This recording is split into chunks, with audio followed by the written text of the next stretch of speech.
In this video we're reviewing Ally Invest, the investing arm of Ally Bank, to see if it's really worth your money and time.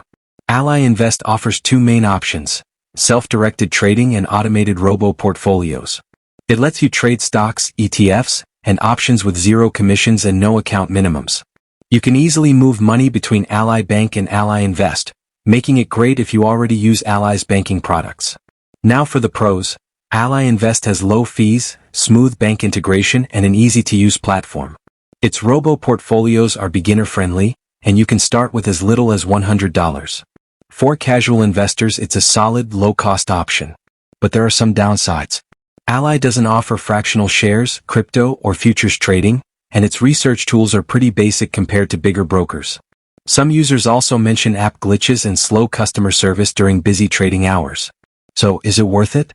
If you're a beginner or long-term investor looking for a simple, affordable, and connected platform, Ally Invest is a smart pick.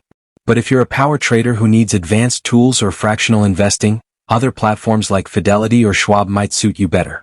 Lightbulb want more honest reviews to find the right investing app for you?